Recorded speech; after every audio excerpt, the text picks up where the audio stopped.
Yes, so thank you for that. I thought what I would do here is introduce two different approaches to diversity in Canadian primary and secondary education. So Ben has introduced you to an extremely important case in this that came out of the Ethics and Religious Culture program and the controversy around that. I was going to talk a little bit about that, but I think it might be more profitable if I talk about another case that came out of that dispute. So the case that Ben was talking about had to do with parents who had children enrolled in a public school, but there was also an important case that came out of a private school, Loyola, in Montreal, which is a prominent Catholic high school. So I thought I'd talk a little bit about that and the character of that case, and then contrast it with some recent developments in the province of Alberta, which has taken a remarkably different approach to diversity in schools. So I think this does a couple of things. It demonstrates that Canada is deeply divided at the moment in how we think about secularism and how we think about the role and place of religion in the public sphere. So, get to it here. All right, so two approaches to religious diversity in Canadian primary and secondary education. So in recent years, Canada has witnessed two nearly opposite approaches to provincial education policy regarding the place of religion in the classroom. These approaches have consequences for the rights and responsibilities of all the various stakeholders in education, whether students, parents, teachers, or government. In the first case, the province of Quebec recently introduced a mandatory ethics and religious culture program, which you just heard about, mandatory from grades 1 through 11. It's produced a great deal of controversy, as well as two landmark lawsuits, one of which you've heard about and which I'll outline for you.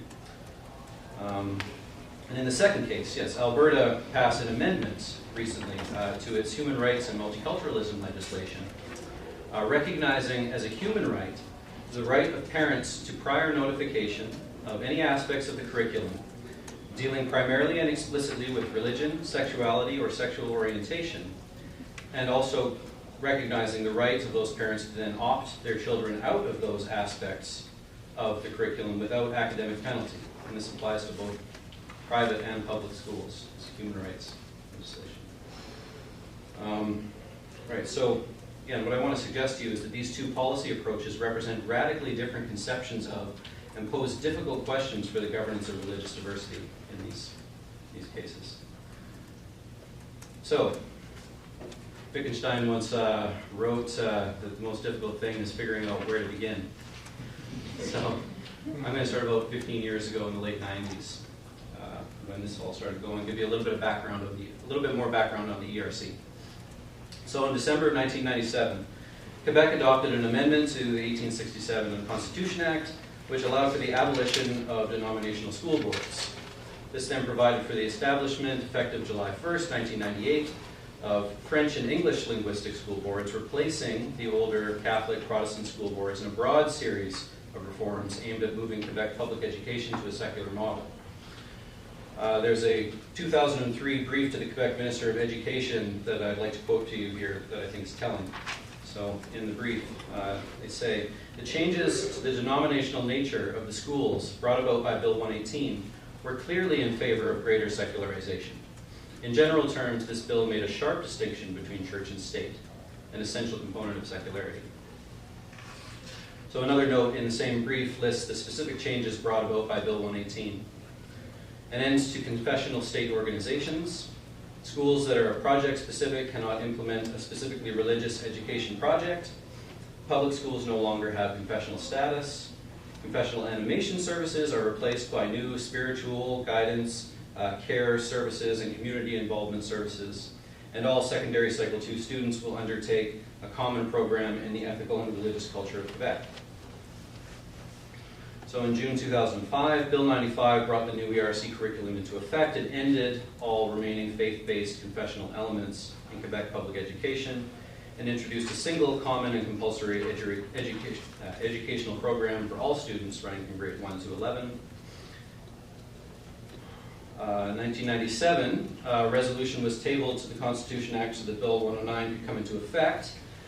Stéphane Dion, one-time leader of the Liberal Party, but at that time Minister of Intergovernmental Affairs, tabled the amendment and noted at that time that the right to religious instruction is still guaranteed under Section 41 of the Quebec Charter of Human Rights and Freedoms, a document that has quasi-constitutional status according to the Supreme Court of Canada. However, when Bill 95 passed in June 2005, Article 13 amended the Quebec Charter. The revised Article 41 removed the parental rights in the old article to require that the public educational establishments provide their children, their children receive a religious or moral education in conformity with their convictions within the framework of the curricula as provided for by law. Article 13 of Bill 95 replaced that right with the parental right to, quote, give their children a religious and moral education in keeping with their convictions and with proper regard to their children's rights and interests. So, as some critics have noted, no clarification is given as to who has the authority to decide what those rights and interests are. But generally, supporters have pointed to Article 14, Section 1 of the United Nations Convention on the Rights of the Child, which reads, state parties shall respect the right of the child to freedom of thought, conscience, and religion. Common criticism of this is what thought, what conscience, and what religion. Right. So, July 2008, the new curriculum came into effect. It was opposed from the outset by a variety of groups, from those groups that didn't think that religious literacy was important, should be avoided. Some saw it as indoctrination to multiculturalism, and some saw it as a sort of moral relativism. So you've heard about the SL case. So I'm going to skip that and jump ahead here. Right, so Ben gave you an overview of the public school case, but now I'd like to give you an overview of the private school case. So there's another lawsuit brought by Montreal's Loyola High School, a private school, against the Minister of Education over the requirement that it teach the new ERC curriculum, and asked for an exemption allowing it to teach its own ethics and world religions course, which was already compulsory for all Loyola students. Loyola did not dispute the subject matter, but rather the ERC pedagogical approach to the subject matter, arguing that it would contradict its Catholic Jesuit teaching tradition and that requiring it would violate the school's and its teachers' charter rights. Loyola Principal Paul Donovan summed up their dispute in his letter to the Montreal Gazette, which I'll quote to you now. Our request to the Ministry of Education was simply to allow us to teach all of the competencies, content, and goals of the program using a structure and methodology that is more in keeping with our Jesuit and Catholic identity. We were informed that these things cannot be taught according to ministerial expectation in the Catholic context. Our question to the courts, since the ministry would not talk with us, is quite simply, why not? If, as they so proudly point out, the values and ideals of the program are universal, then surely we can explore them as Catholics. So, Loyola won the case in June 2010 and now enjoys an exemption to the ERC program. In his decision, Superior Court Justice Honorable, terrible French, Gerard Degray said that the obligation imposed on Loyola to teach the ethics and religious culture course in a lay fashion assumes a totalitarian character, essentially equivalent to Galileo's being ordered by the Inquisition to deny the Copernican universe.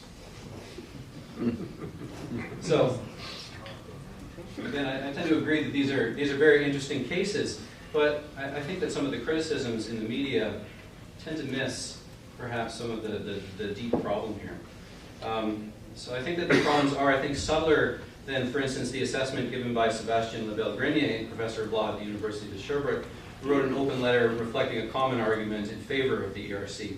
He said what parents were demanding was the right to ignorance, the right to protect their children from being exposed to the existence of other religions. This right to ignorance is certainly not protected under the Canadian Charter of Rights and Freedoms. Freedom of religion does not protect the right to not know what is going on in our universe.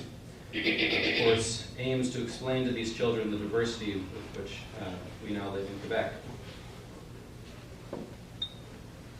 So people arguing for Loyola have said, you know, this it's not a question about ignorance and knowledge, but rather this is about how knowledge is communicated, and to what use it's directed, and who gets to decide that. So I think that 10 minutes. Oh, okay, so that's all right. Well, I think we've heard quite a bit about the ERC, and I think you get the idea about how controversial this is. But I thought I'd also just quote from. Actually, no. In the interest of time, I think I'll skip ahead. So, okay. So this is what's happening in Quebec. They've introduced this mandatory program. So at around the same time, Alberta made these changes to their human rights legislation enshrining parental rights. So in Alberta, the ruling Progressive Conservative government under then Premier Ed Stelmach went in almost a polar opposite direction on this question. Instead of removing or emasculating parental rights, Alberta has enshrined them and invested them with full force of the Human Rights Commission. In May 2009, the Stelmach government took steps to follow the Supreme Court Court's Brennan versus Alberta ruling, which ordered that the Alberta government write in freedom from discrimination on the basis of sexual orientation into its human rights legislation. 11 years later, the Alberta government finally complied in 2009, albeit with considerable concessions to certain groups within the party. Critics allege that some party members cited the recent Corrin versus BC Ministry of Education. You might be familiar with this.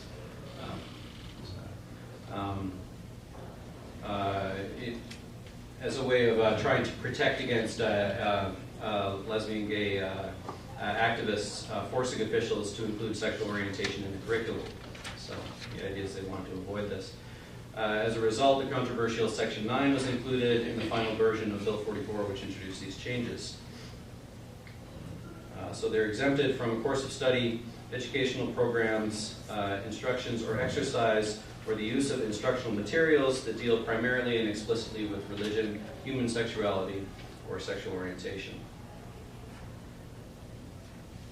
So Dave Hancock, Alberta's then Minister of Education, defended the Parental Rights Clause, claiming, with respect to values, religion, and sex education, they've always been areas of concern for parents, and they've always been areas parents have had the right to be notified and exempt their students from. Let's see here. So the Premier at the time, Ed Stelmach, echoed this sentiment, declaring that this government supports a very, very fundamental right, and that is parental rights with respect to education.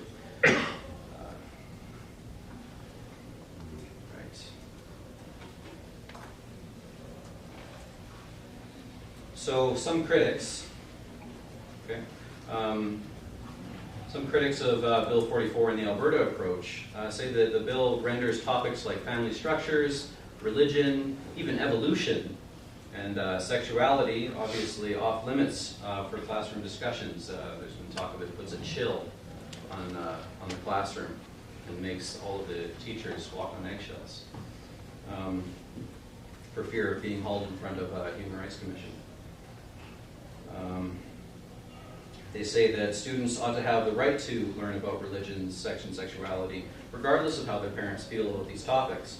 They argue that denying students the right to learn about, for example, teenage pregnancy and sexually transmitted diseases poses a real threat to their interests and well-being, and point to statistical evidence that parents routinely fail to adequately educate their children on these topics.